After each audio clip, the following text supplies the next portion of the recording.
Halo, selamat pagi anak-anak. Temu kembali bersama Ibu dalam mata pelajaran PPKN yang membahas tentang peran daerah dalam kerangka negara kesatuan Republik Indonesia. Kali ini kita akan bahas peran daerah dalam perjuangan kemerdekaan Indonesia. Jadi anak-anak, kemerdekaan bangsa Indonesia merupakan hasil perjuangan seluruh rakyat di berbagai daerah. Setiap daerah memiliki peran penting dalam memperjuangkan kemerdekaan dari penjajah, seperti mulai dari penjajah Portugis, Belanda, hingga Jepang. Semuanya memiliki peran masing-masing. Berikutnya itu ada perjuangan dari berbagai daerah melawan para penjajah. Yang pertama itu perlawanan di Aceh. Perlawanan di Aceh dalam mengusir penjajah dikenal dengan Perang Aceh. Perang ini berlangsung antara Kesultanan Aceh melawan pasukan kolonial Belanda dari tahun 1873 hingga 1904. Perang Aceh adalah salah satu perang paling lama dan paling besar dalam sejarah perlawanan Indonesia terhadap penjajah Belanda. Masyarakat Aceh dengan semangat luar biasa melakukan perlawanan sengit terhadap upaya Belanda untuk menguasai wilayah mereka. Pahlawan-pahlawan seperti Teuku Umar dan Cut Nyak Dien menjadi simbol perjuangan rakyat Aceh dalam perang tersebut. Berikutnya itu ada perlawanan di Jawa dan di Kalimantan. Perlawanan di Jawa dikenal dengan Perang Diponegoro yang berlangsung 5 tahun dari 1825 sampai 1830. Perang ini juga dikenal sebagai Perang Jawa, dipimpin oleh seorang pangeran Diponegoro melawan penjajah Belanda. Perang ini adalah salah satu pemberontakan terbesar di Indonesia pada abad ke-19 dan berlangsung selama 5 tahun. Pangeran Diponegoro didukung oleh berbagai lapisan masyarakat, termasuk petani, bangsawan lokal, dan ulama dalam perlawanan terhadap dominasi kolonial yang memberatkan rakyat. Berikutnya itu ada perlawanan di Kalimantan. Perlawanan di Kalimantan dikenal dengan Perang Banjar. Itu terjadi pada 1859 sampai 1905. Perang ini terjadi di Kalimantan Selatan, dipimpin oleh para bangsawan dan rakyat dari Kesultanan Banjar melawan penjajah Belanda. Tokoh penting dalam perang ini adalah Pangeran Antasari, yang kemudian dianugerahi gelar Pahlawan Nasional Indonesia. Perlawanan ini dipicu oleh campur tangan Belanda dalam urusan internal kesultanan dan eksploitasi sumber daya alam oleh Belanda. Berikutnya itu ada perlawanan di Maluku.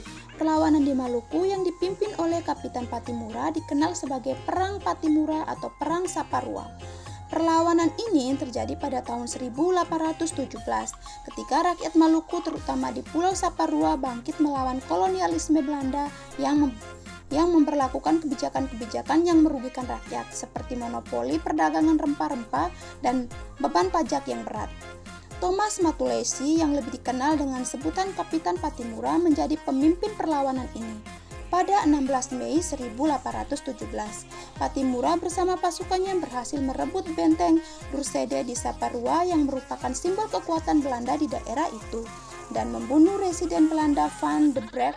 Namun setelah beberapa bulan perlawanan, Patimura akhirnya ditangkap oleh Belanda dan dijatuhi hukuman mati pada tanggal 16 Desember 1817.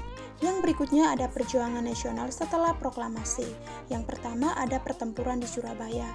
Pertempuran ini terjadi pada tanggal 10 November 1945 di Surabaya, Jawa Timur antara pasukan Indonesia dan sekutu yang terdiri dari Inggris dan pasukan Belanda. Peristiwa ini dipicu oleh ketegangan setelah proklamasi kemerdekaan ketika pasukan sekutu datang untuk mengawasi Jepang yang telah menyerah. Yang berikutnya itu ada Bandung Lautan Api. Peristiwa ini terjadi pada tanggal 24 Maret 1946 ketika pasukan Indonesia melakukan pembakaran kota Bandung untuk mencegah jatuhnya kota tersebut ke tangan Belanda. Penduduk Bandung yang dipimpin oleh pemimpin-pemimpin lokal memutuskan untuk membakar rumah dan bangunan untuk menghindari penggunaan kota oleh musuh. Berikutnya ada tokoh-tokoh nasional yang ikut kontribusi dalam perjuangan kemerdekaan Indonesia. Yang pertama ada Raden Ajeng Kartini. Raden Ajeng Kartini adalah pejuang emansipasi wanita dari Jepara, Jawa Tengah. Ia memperjuangkan hak pendidikan dan kesetaraan bagi kaum perempuan. Kartini menjadi simbol kebangkitan perempuan Indonesia. Yang berikutnya ada Ki Hajar Dewantara. Ki Hajar Dewantara dikenal sebagai pelopor pendidikan di Indonesia. Ia mendirikan taman siswa untuk memberikan pendidikan kepada rakyat Indonesia di masa penjajahan. Semboyannya Ingarsa Sung Tuladah, berarti di depan memberi teladan. Yang berikutnya ada Insinyur Soekarno. Insinyur Soekarno adalah proklamator kemerdekaan Indonesia dan Presiden pertama Republik Indonesia. Ia memainkan peran penting dalam mempersatukan berbagai daerah di Indonesia untuk melawan penjajah. Jadi, pada kesimpulannya, kemerdekaan Indonesia itu merupakan hasil perjuangan seluruh rakyat Indonesia di berbagai daerah dan tokoh-tokoh nasional pejuang bangsa. Setiap daerah memberikan kontribusi penting dalam membentuk dan mempertahankan negara kesatuan Republik Indonesia.